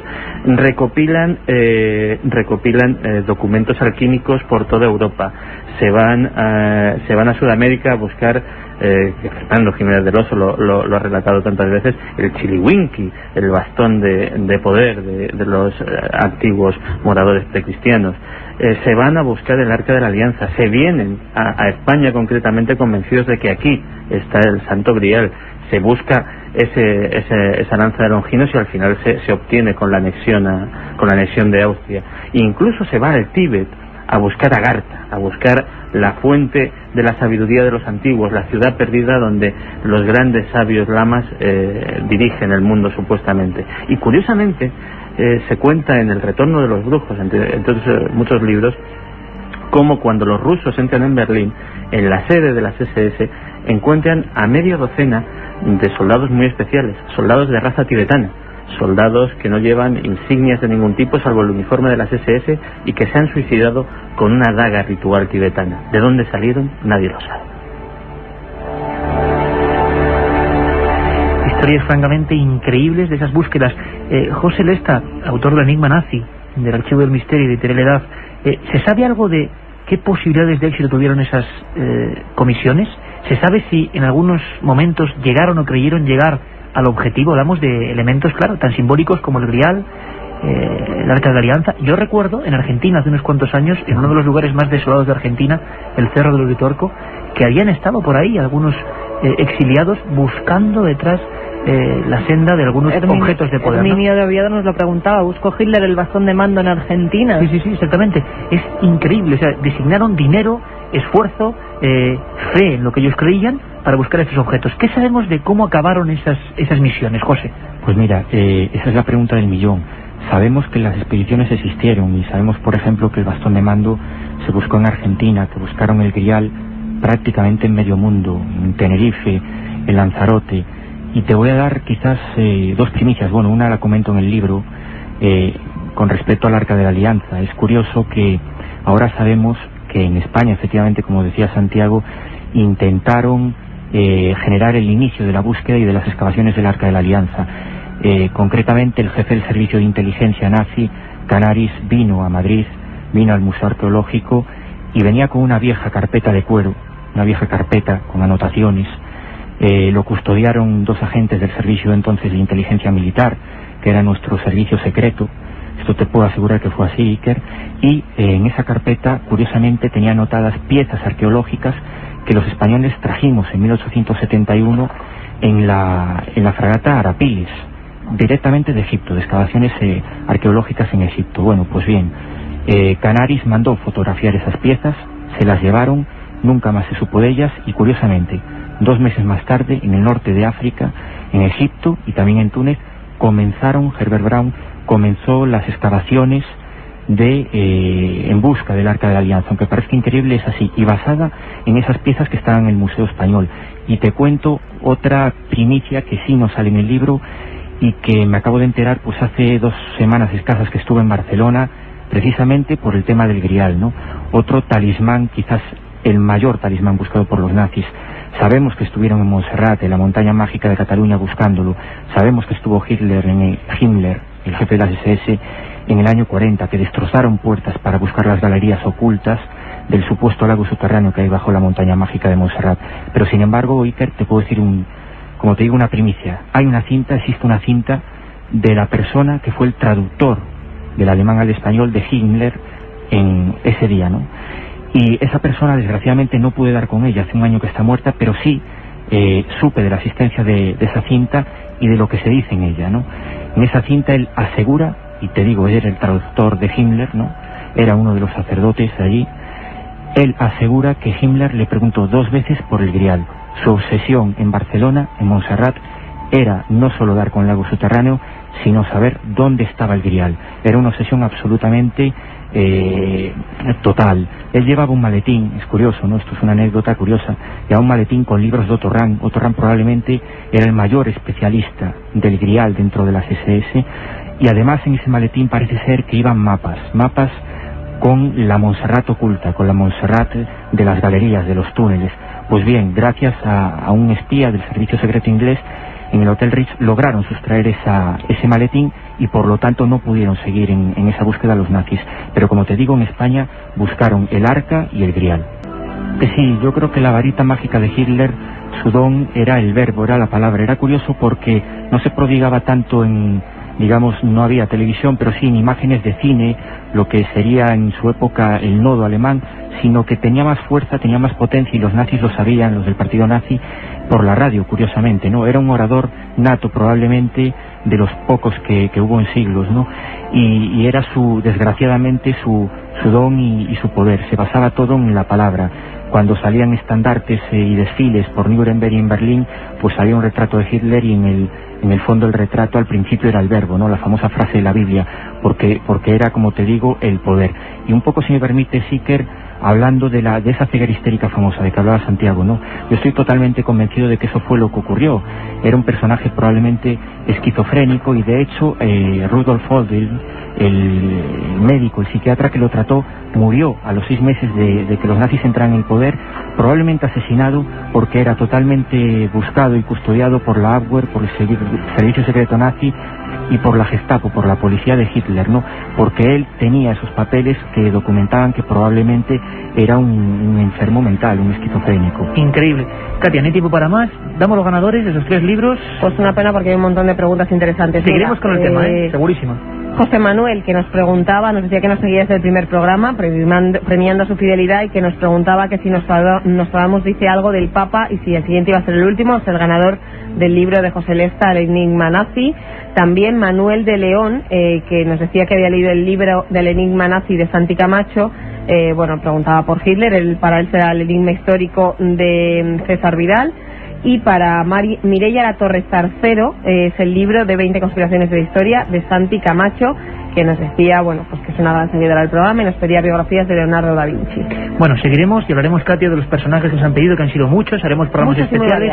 Carmen, y el domingo, mañana de la madrugada, vamos a conocer a un juez zamorano que en su vida, por ejemplo, levantó acta de presencias de ovnis en Zamora, un juez zamorano. Estaremos con JJ Benítez y un montón de historias. Santi, José, ha sido un auténtico placer, amigos. Os dejamos ahora con Javier Manzano. Un abrazo, hasta el domingo. Milenio 3, periodismo de lo desconocido, en la SER.